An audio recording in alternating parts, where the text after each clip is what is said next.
Calls Mr. Indigo Quaid to the stand.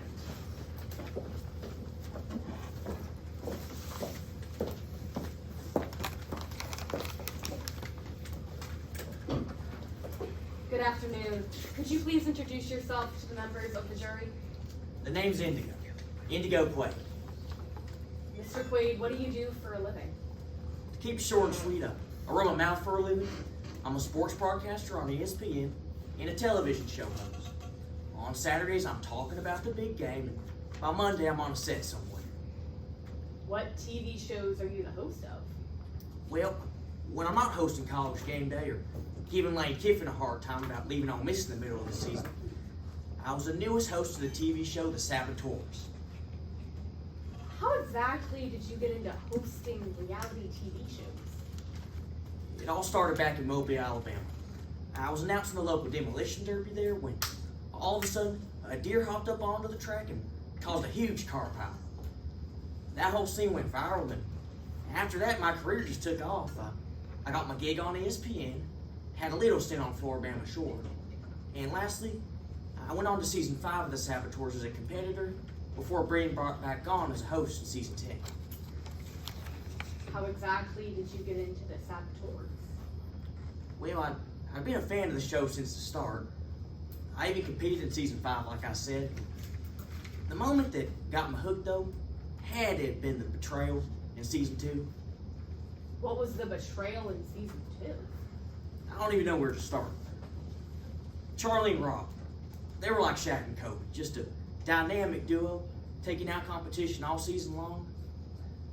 Towards the finale, though, Rob turned on Charlie. He got her murdered off of the show. Rob won the season as a result.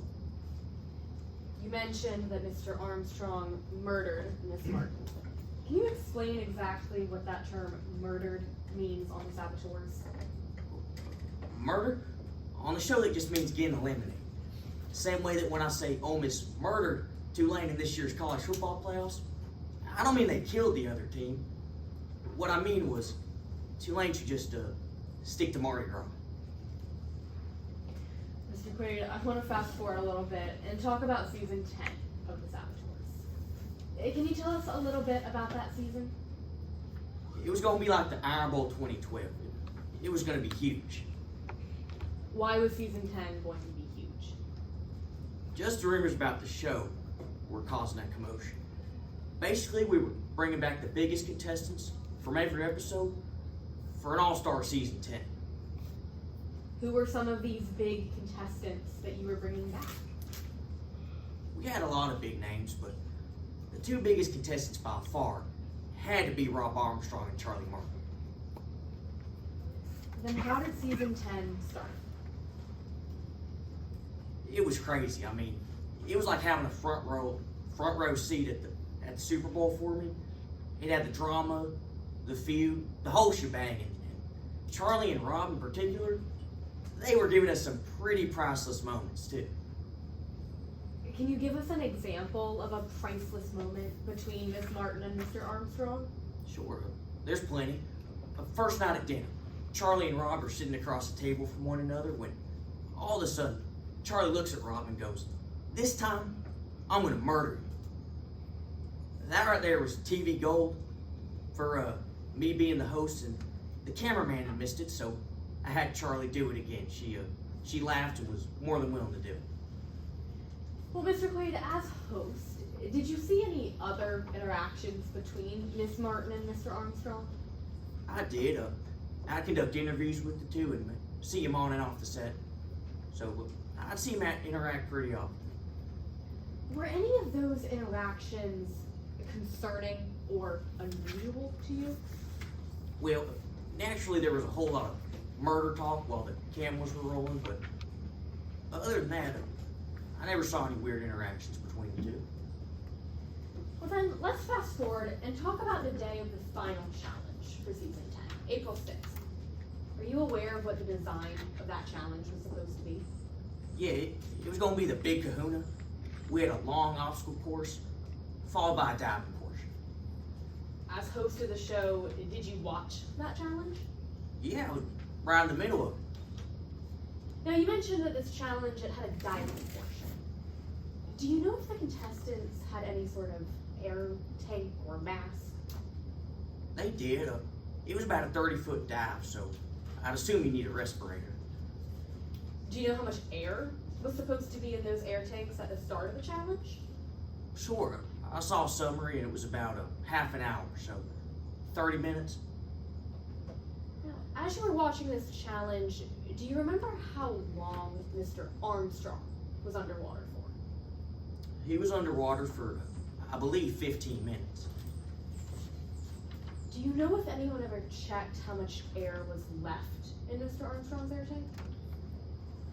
No, I wasn't a crew member or anything like that, so I wouldn't know anything about that. Well, then how did that final challenge end up going?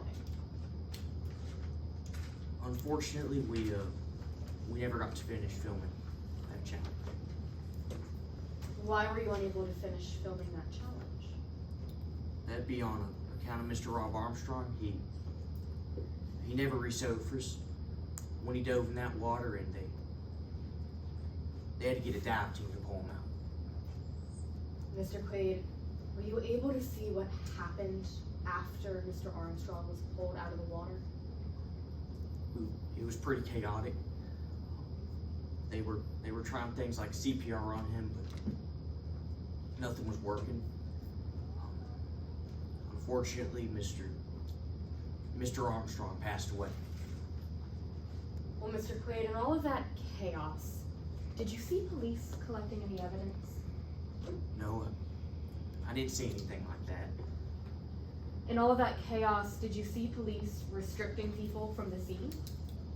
I didn't see them restricting anyone either. Well, as host of the saboteurs, did police ever interview you the day that Mr. Armstrong died? No, I never had anyone interview me. Well, in the 10 months since Mr. Armstrong's death, have the police asked you a single question? No. Come to think of it, I never spoke with the police. Thank you. Your Honor, I have no further questions. Ross? Yes, Your Honor. Good afternoon, Mr. Quaid. Good afternoon. I actually want to pick up right where you left off in direct examination and talk about a few things you just mentioned. That's all right. You just told us that you never were concerned about the defendant's mental state, right? I never said that, no. Well, I'll reword it then. You said you were never concerned about anything that the defendant ever said to you. Didn't say that either. You told, when you were speaking with your attorney, that in conversations that you saw the defendant having with Mr. Armstrong, that you were never concerned about the relationship between the two. I have that correct, right? Yeah, when they were interacting, I never saw anything out of the ordinary. Is it your sworn testimony today that you never saw any interaction that the defendant had with Mr. Armstrong that concerned you? When the two were together, yes. So you did have conversations that you were concerned about what the defendant was saying, right? Right, I had some one-on-one conversations with Charlie, but as for interactions between the two, everything I saw was while the cameras were rolling. So they may not have said this face to face, but you heard the defendant say something about Mr. Armstrong, right? Yes, sir, that's correct. Let me say exactly what the defendant said. The defendant told you that Rob was going to bleed before they go home in a box. Could you remind me when that was? This was before the final challenge, Mr. Quaid. What part was it? Mr. Quaid, you were asked to prepare a report, right? Yes, sir, but I don't remember when the statement was said. Mr. Quaid, No context. Mr. Quaid, I can remind you and show you exactly where this is if you don't remember the own statement that you prepared. Was it in the interview? It was during the season, Mr. Patel. Okay. So, Mr. Quaid, I'll ask you one more time. You overheard the defendant say that they want Rob to bleed before they go home in a box. Yes, sir. That's what the defendant said about Rob Armstrong. They did say that to me at one point, although I don't remember when. I want to talk about something else you said on direct. Now, you said that Mr. Armstrong's tank was supposed to have 30 minutes in it, right? Yes, sir, that's correct. Is it your sworn testimony that it was supposed to have 30 minutes in it? Yes, sir. I was shown a summary of the events, and it said that all the tanks had 30 minutes. Mr. Patel, you remember preparing a report, right? I did, or affidavit. You were asked to include all relevant information, Yes, sir. and you had up until the beginning of this trial to include that information. Yeah, naturally. Your Honor, at this time, we're presenting the witness with what is marked as the witness's affidavit.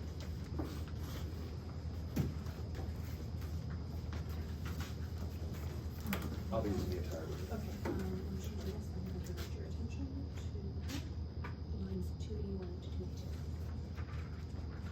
And then I have the time that we can use. Okay. Thank you. Your Honor. And just for reference, I'll be referring to the entirety of this. Okay. Now, Mr. Quaid, that's your name on the front. It is. On the back, that's your signature. Yes, sir. And again, you were under the penalty of perjury when you filled this out. I was. Mr. Quaid, can you point me to where you say in this document that there's 30 minutes of air in that tank?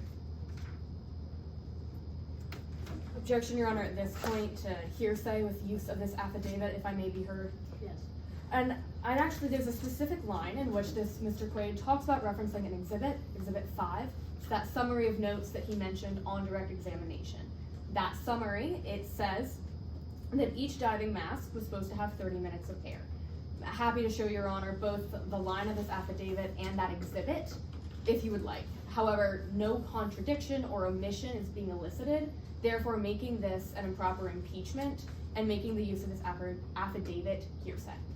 If I may, Your Honor, Yes. I have an elicited statement throughout the entirety of Mr. Quaid's affidavit.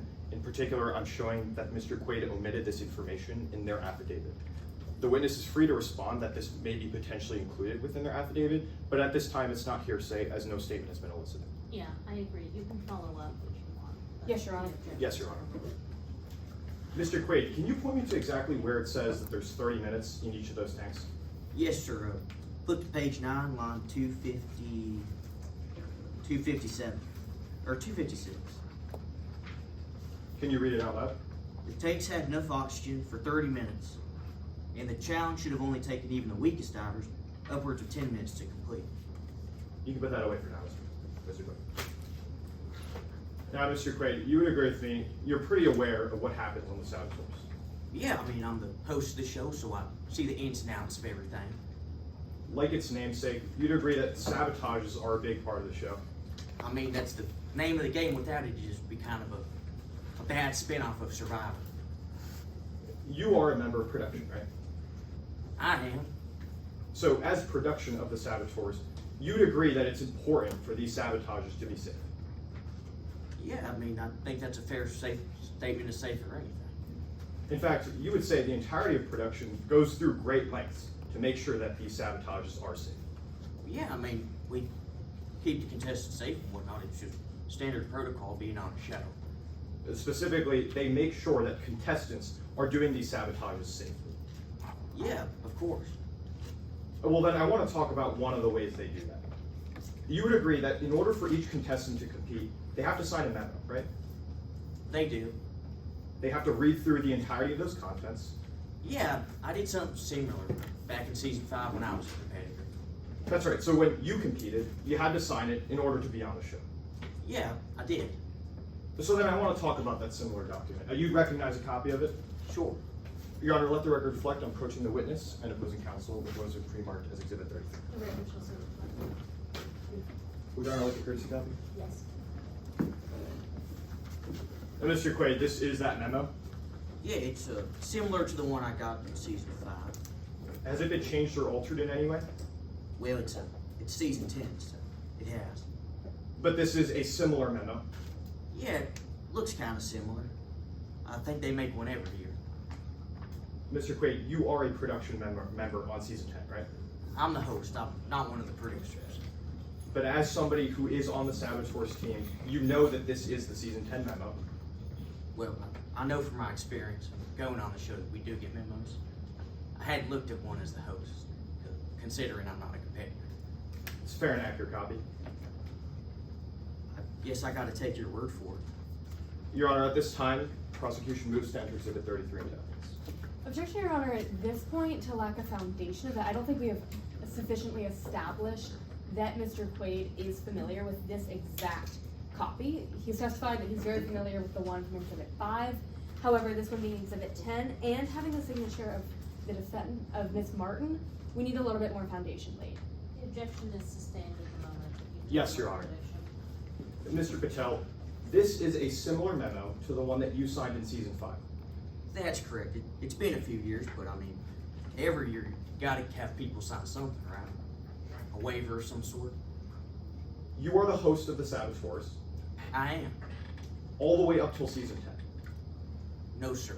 Just season 10. Mr. Quaid, you know that this production memo is what contestants had to sign on Season 10 in order to compete. Yes, sir. They sign one every year. Your Honor, at this time, the prosecution moves to enter Exhibit 33 into evidence. At this point, Your Honor, I'm now objecting to hearsay to the contents of this document. That objection is overruled. Yes, Your Honor. Now, Mr. Patel, I want to talk about some of the rules that you guys put on contestants. Let's go through this document.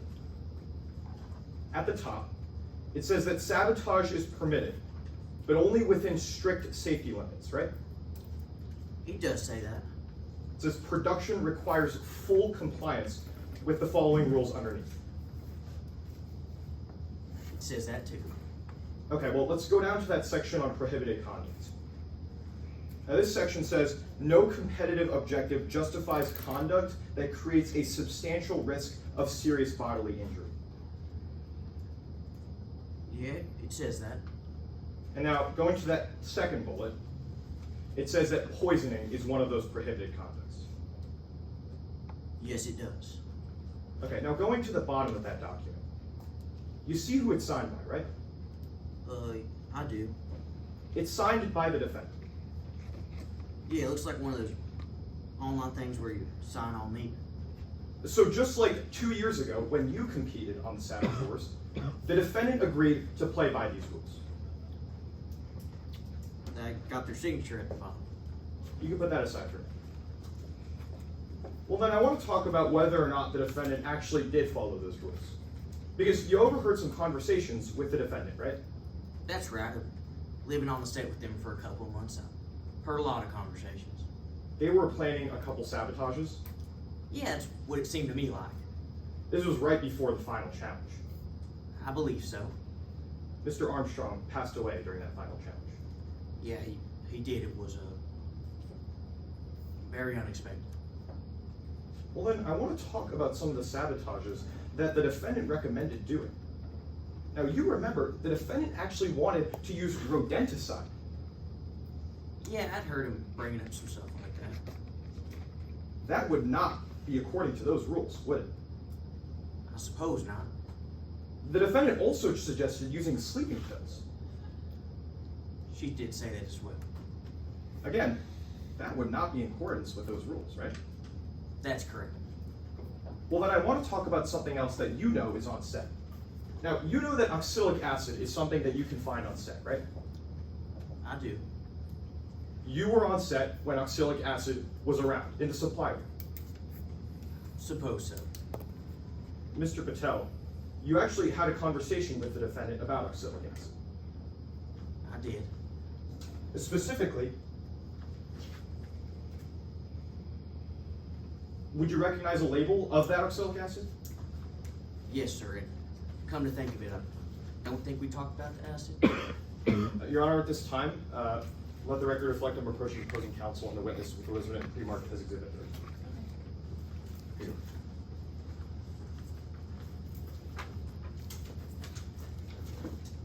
All right, Mr. Quaid, this is that label. It is. It hasn't been changed or altered in any way. Not that I can tell. And so this is the chemical that you know is on set of the Saboteurs. Yeah, well, they showed me the chemical after. At the time, I didn't know. I want to walk through exactly what it says on this label. What someone would see if they... Objection, Your Honor, at this point to needlessly cumulative, if I may be heard. Yes. I believe at this point we've just established that Mr. Quaid has seen this label.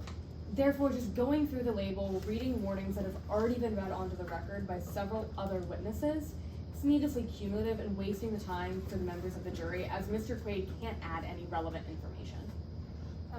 The objection is overruled. I think if this is how the cross, wants to proceed. Yes, Your Honor. All right, Mr. Quaid, let's talk about these comments now. On the bottom left of the front, you see a big red warning label, right? Yes, sir. It says, warning in red. And then right underneath it, it says, harmful if swallowed or inhaled. Yeah, it says that too. It says, do not make contact with skin. Yes, sir. Do not make contact with skin. All right, well, flipping to the back of that label, at the top of it, it says corrosive. It does. It says toxic. I see that as well. It says harmful if swallowed or inhaled again. Right, just like it said on the front. And then it says may be fatal at high concentrations. Yeah, it does say that in some smaller text. Now, Mr. Patel, you're telling us that you didn't see this until afterwards, right? That's correct. I was shown a label after we finished filming. But you picked it up today.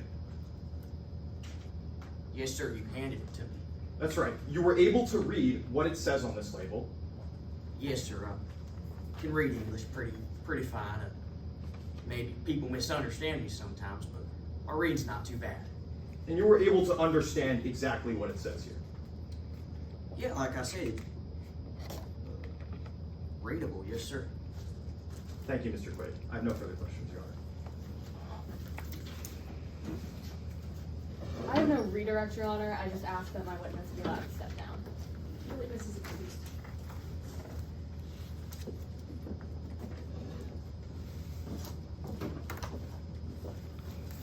Yes. Defense calls Dr. Gray Marlowe to the stand. And at this time, permission to set up a demonstrative? Yes. Does the prosecution see it as demonstrative? Yes, I have.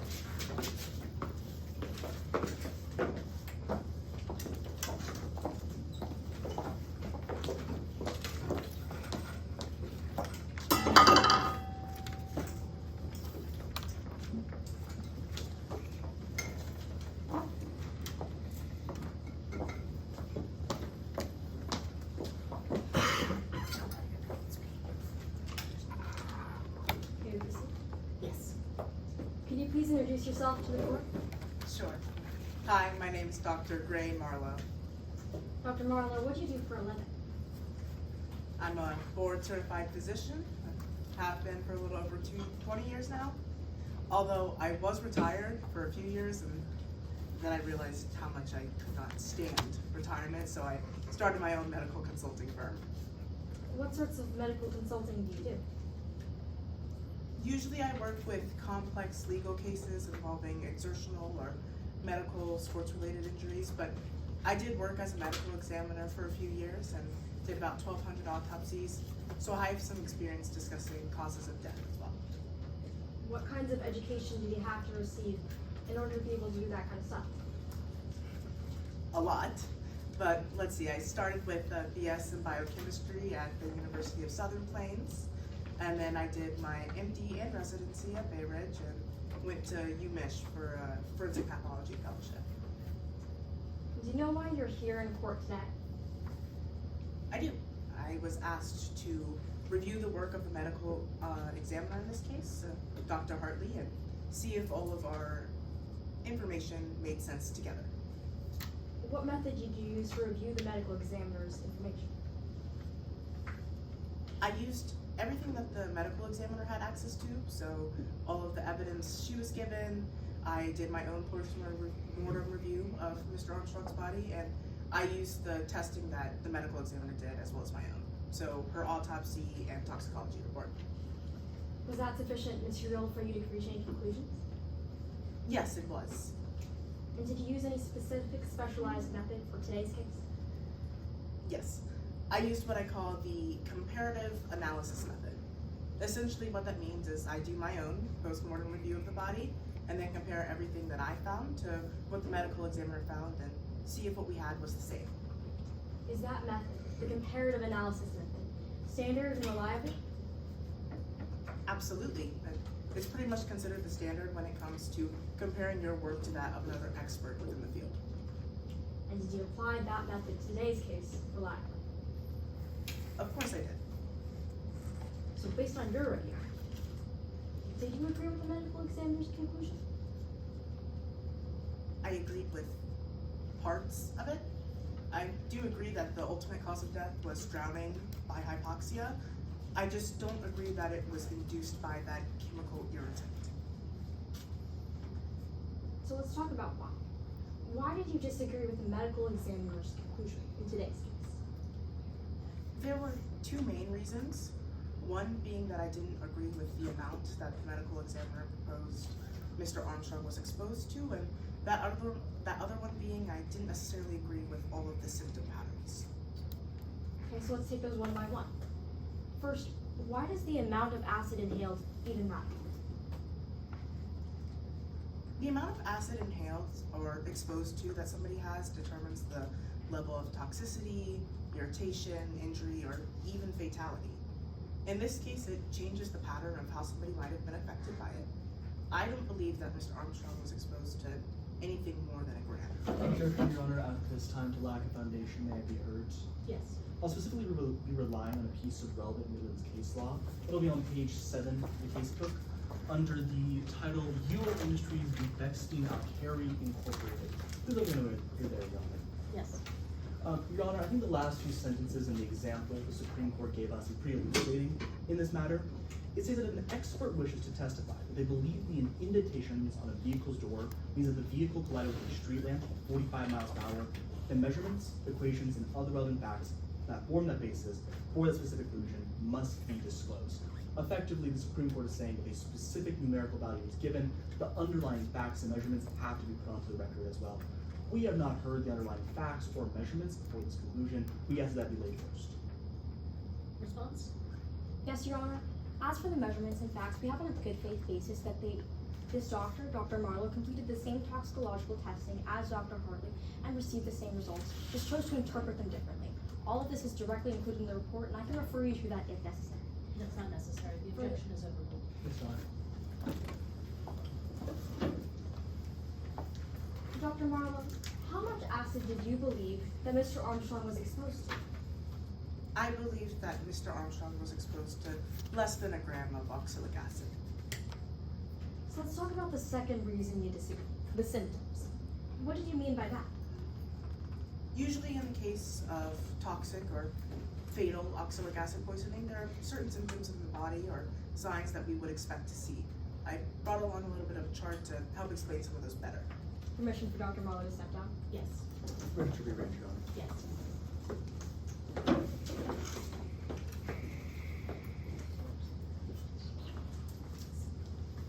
Can you see all right? Yes, that's great. Thank you, Dr. Marlowe. Dr. Marlowe, what are we looking at here? So here we're looking at some of the signs we would see in a fatal oxalic acid poisoning case, and on the other side we're looking at whether or not I saw that in Mr. Armstrong's body. Okay, so let's walk through. What is this first one, acute tubular necrosis, actually mean? I know it sounds really fancy, but it honestly just means cell death. Tubular necrosis refers to the tubule cells within your kidneys. Those are the things that help excrete waste out of those kidneys, and necrosis just means death. So did you observe this symptom in Mr. Armstrong's body? No, I didn't. Objection, Your Honor, at this time to Rule 403 misleading the jury, that may be heard. Yes. It is our understanding that while Dr. Marlowe did review case studies surrounding this, she only reviewed case studies in dealing with the ingestion of oxalic acid mixed into solution. She didn't review any case studies about the inhalation of oxalic acid. Since today's case is about that inhalation, we would argue that saying that this symptom wasn't observed is substantially misleading because it's not allowing the jury to form the right conclusions. You can, the objection's overruled. You can ask for So let's move on to that second symptom. Crystallization of multiple organs. What does that mean? Usually when acid is introduced to the system, especially at fatal amount, other organs besides those kidneys would crystallize. Things like the lungs, the livers, sometimes even the brain. Did you observe crystallization of multiple organs in Mr. Armstrong's case? No.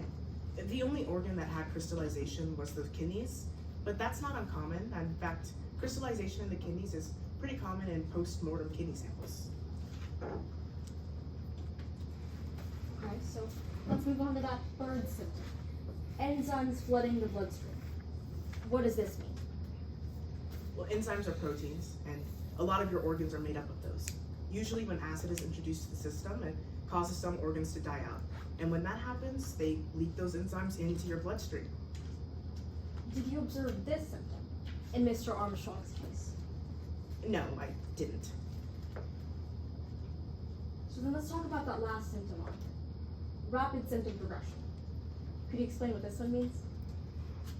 Rapid symptom progression refers to the actions or behaviors we would expect to see within someone after being exposed to acid or a fatal amount. Essentially what it means is that those behaviors should start happening like that, immediate, acute. So did you observe this rapid symptom progression in Mr. Armstrong's case? No, actually, his symptom progression was pretty gradual. Thank you, Dr. Marlowe. May I repeat your seat? I actually want to talk to you more about this rapid symptom progression. How did Mr. Armstrong's symptoms actually progress in today's case? Like I said, they progressed pretty gradually. Earlier I mentioned that I had access to the video footage notes and the dive notes that Dr. Hartley made. And in those, you can see that Mr. Armstrong was completing in that dive for a full 5 minutes before he started having any sort of problems. So if these symptoms don't line up with oxalic acid poisoning, what do they line up with, Dr. Marlowe? They line up with something called progressive oxygen debt. What is progressive oxygen?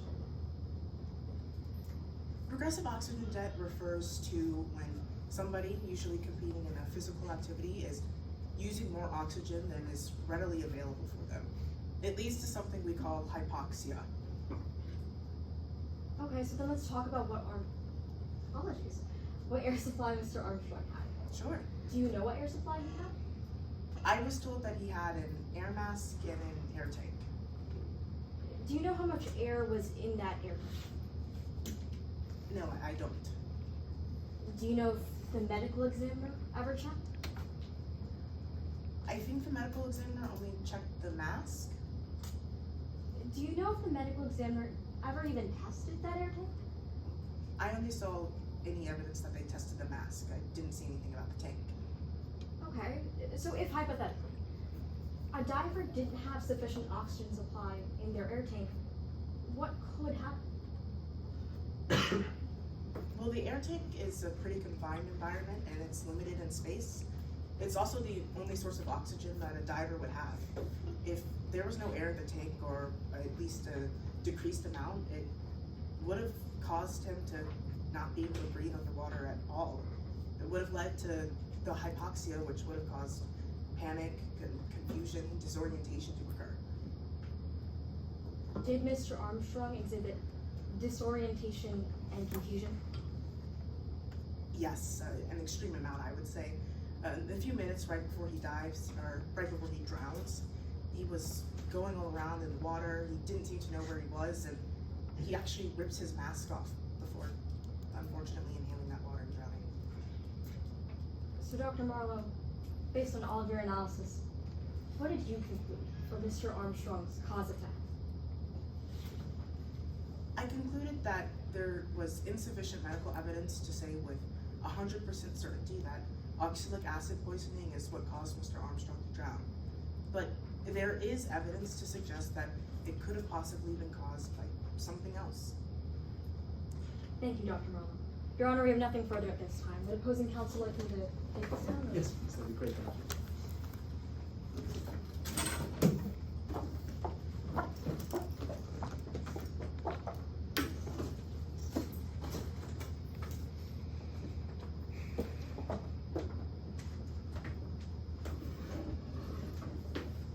You may proceed.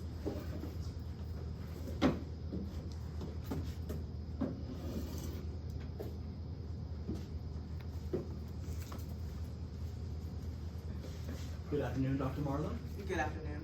I first want to talk a little bit about why you're here today. Okay. You're friends with the president of the Saboteurs Studio, correct? Yes, I know. Well, in fact, you two are such good friends, he offered you your own TV show on his network. I mentioned to him that I was hating retirement, and he offered me an opportunity. I will admit that. So yes, he offered you that TV show? Yeah, he did, but I don't really know how that works, or even if I'll get it. I've been told that sometimes I should be better when I'm not talking.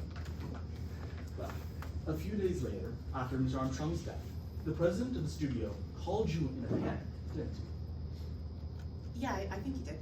He claimed the studio was being wrongfully blamed for the death of Mr. Armstrong.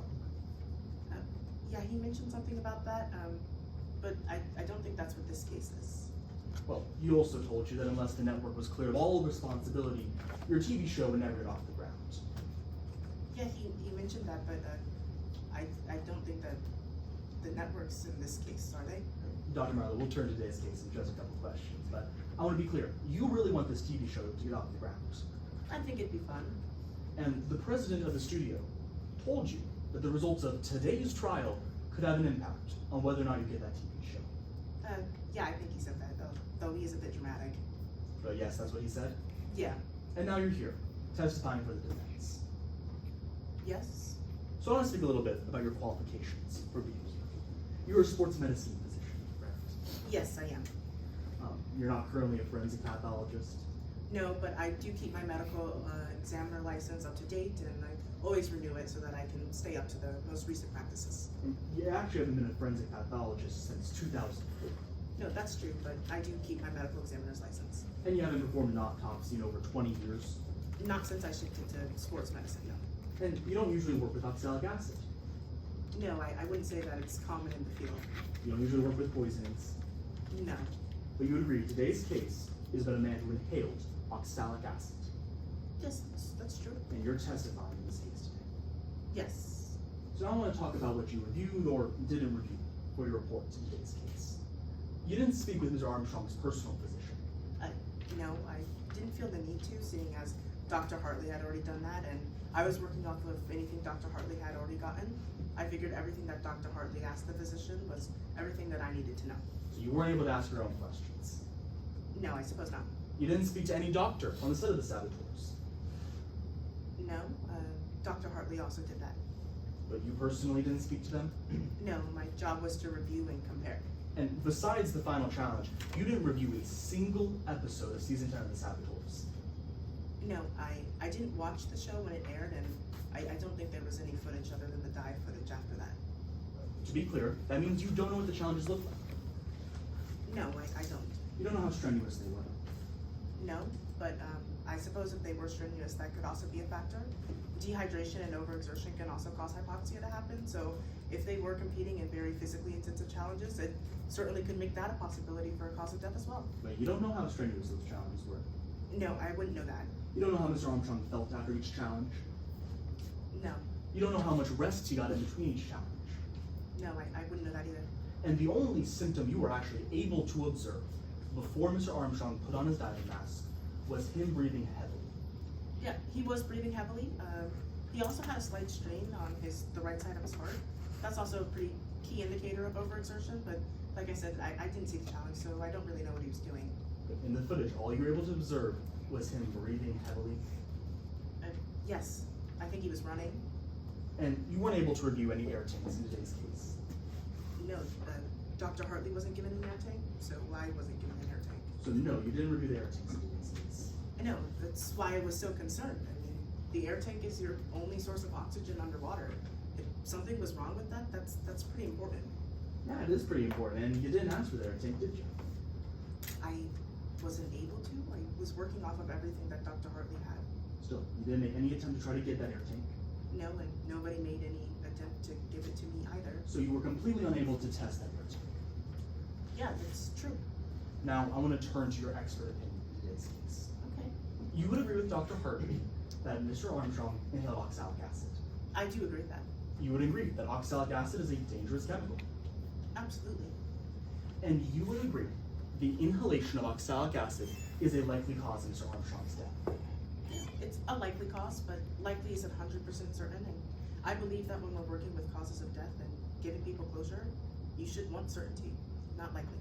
Let's discuss a little bit about why you're not certain. We'll start with the symptom progression. Now, you say that Mr. Armstrong's symptoms were gradual, correct?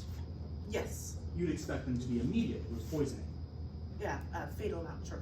But you would also agree that if someone was continuously exposed to oxalic acid, their progression of symptoms would also be gradual. They certainly could align with that, yeah. And you would also agree that if someone was trapped in a confined space with oxalic acid, that would result in continuous exposure. Yes, it could certainly cause that too, but if they were continuously exposed, we'd expect to see some things be a little bit more severe, like those symptoms that I showed earlier, especially within that throat and the burning and the abrasions. We'd expect those to be a little bit more severe, maybe a little bit more raw.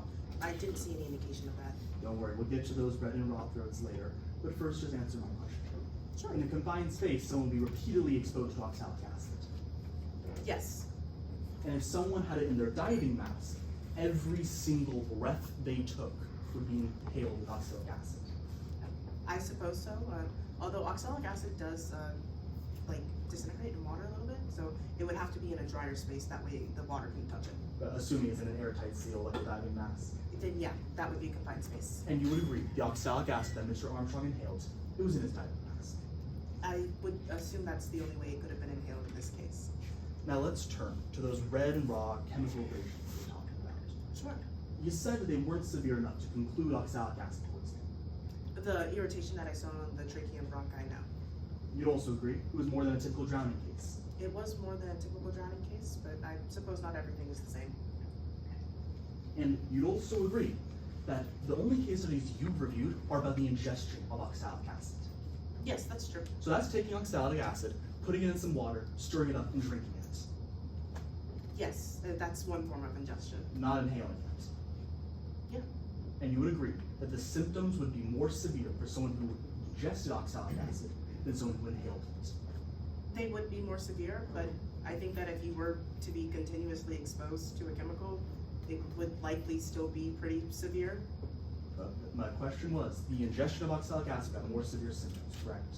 Yes, that's true. Ingestion is a little bit more skin-on-skin contact, so the burns are a little bit more severe. And Mr. Armstrong inhaled the oxalic acid. Yes, that's true. Finally, let's turn to the amount determined, Dr. Marlowe. Now, you said that there was less than 1 gram of oxalic acid in your professional opinion, inhaled by Mr. Armstrong. Yes, that's what I believe based off of everything I observed in the body. And is your understanding, Dr. Hartley believes that there's between 1.2 and 2.1 grams. Yes, that is my understanding. And if Dr. Hartley's estimate was correct, you would agree that would be enough oxalic acid to trigger Mr. Armstrong's hypoxia. It would be enough acid to cause respiratory distress, for sure. And you reviewed a label, correct, with that oxalic acid? Yes, I did. And that label stated that 1 gram is equal to 1 scoop. Yes, I believe so. So to be clear, any more than 1 scoop of oxalic acid, that could produce the hypoxia seen in Mr. Armstrong. Yeah, I guess anything more than 1 full scoop would be more than that. Your Honor, at this time, I'll read from a portion of the defendant's interrogation pursuant to motions limiting C.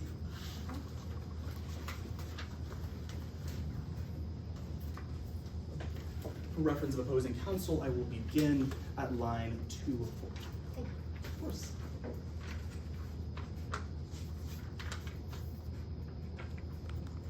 Officer, how much did you add?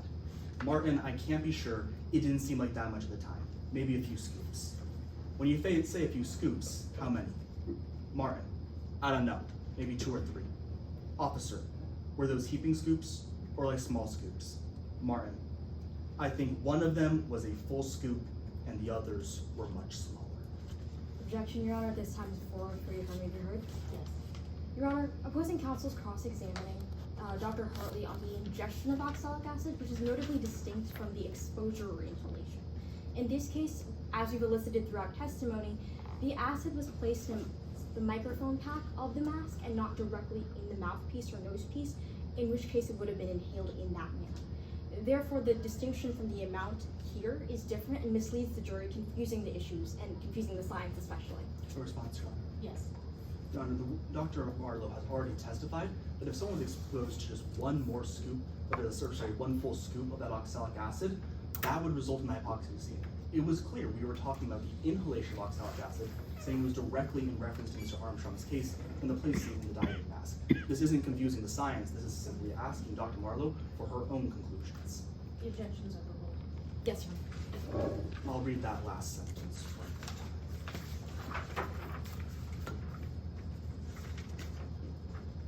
I think one of them was a full scoop, and the others were much smaller. Thank you, Dr. Marlowe. I have no further questions, Your Honor.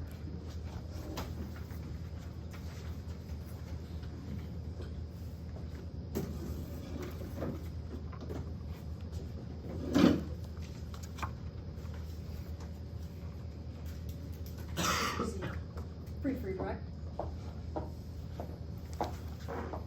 Dr. Marlowe, according to your analysis, how much acid was Rob Armstrong exposed to? I believe he was exposed to less than a gram. Is exposure different than inhalation? Yes, being exposed doesn't necessarily mean that you inhaled it. Exposure could just be meaning you were in the same room and touched your skin or something along those lines, although I do say that I don't think that he was exposed to or inhaled less than 1 gram. Thank you, Dr. Marlowe. Your Honor, nothing further at this time. Brief recross, Your Honor. Yes.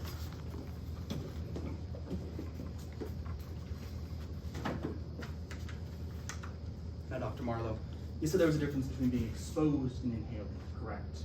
Yes, but in this case, I do believe that he wasn't exposed to more than a gram, nor do I believe that he inhaled more than 1 gram. But Dr. Marlowe, you believe if he was exposed to between 1.2 and 2.1 grams, that would cause his hypoxia, correct? I believe that that would be enough to cause the respiratory distress that Dr. Hartley was talking about. So yes, it is the exposure in that case that matters. The exposure, yeah. Thank you, Your Honor. No further questions. Witness is excused. Thank you.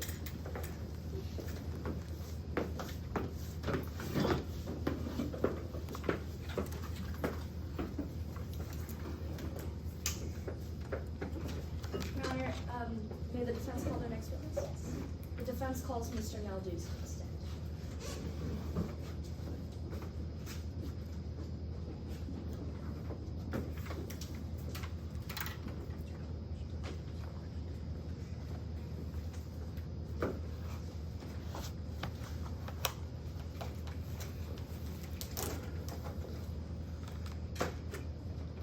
May I proceed? Yes.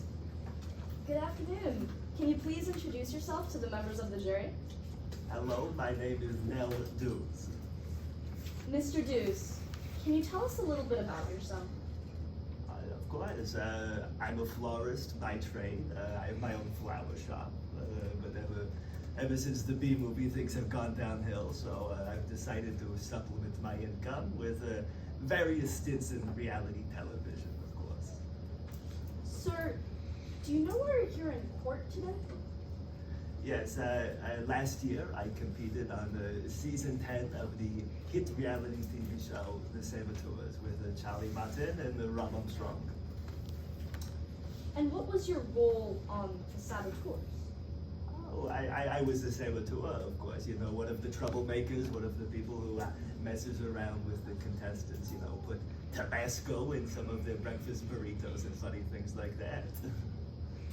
Were you a saboteur with anyone else? Yes, with Charlie Martin. Did you ever interact with Miss Martin during your time on the Saboteurs?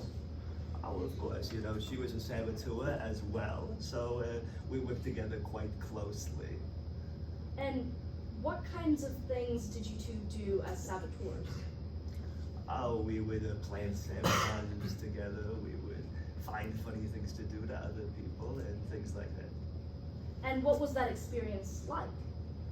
Oh, it was the highlight of my life. I don't think I've ever done anything so much fun. And it was nice to sabotage something other than my daughter's marriages, I can tell you that. But I think what I most enjoyed was getting able to play a role on the show. It was so much fun.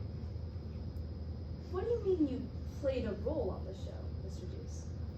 Well, on reality television, you don't want to be your boring old self. You know, I wasn't Nell Deuce, the florist trimming my tulips or whatever. I was Nell Deuce, the philanderer, and I got up to various romantic shenanigans.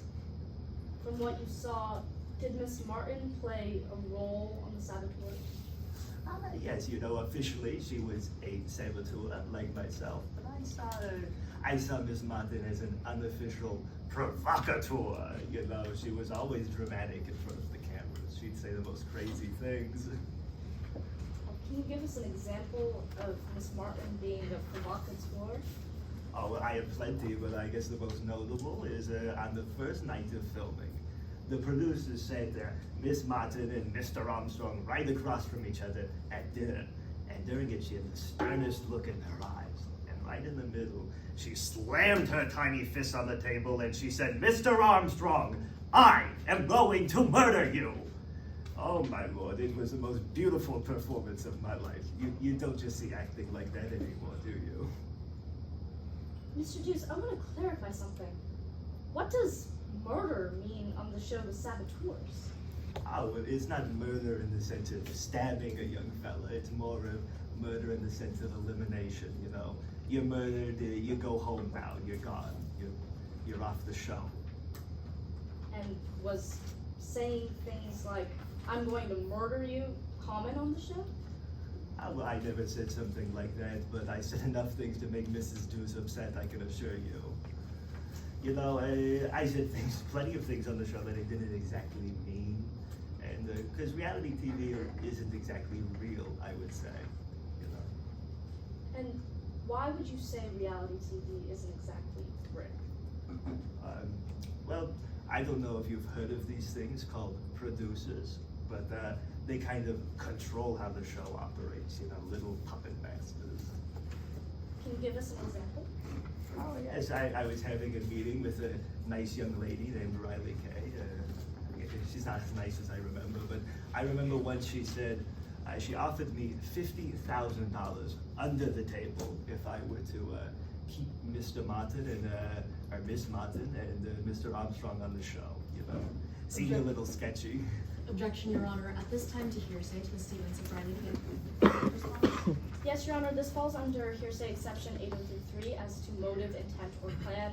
This goes to Riley Kay's statements. First of all, there's no specific statement being elicited, but the fact that Riley Kay offered Mr. Deuce $50,000 if he kept Rob Armstrong and Charlie Martin on the show, that goes to motive, intent, or plan, being Riley Kay's intent to give him money if he performed a certain action. Response? Yes, Your Honor. We don't believe that this falls under 8033 since the specific intent has to be of Riley Kay's. The plan that was elicited was if Nell Deuce keeps the defendant and Mr. Armstrong on the show, not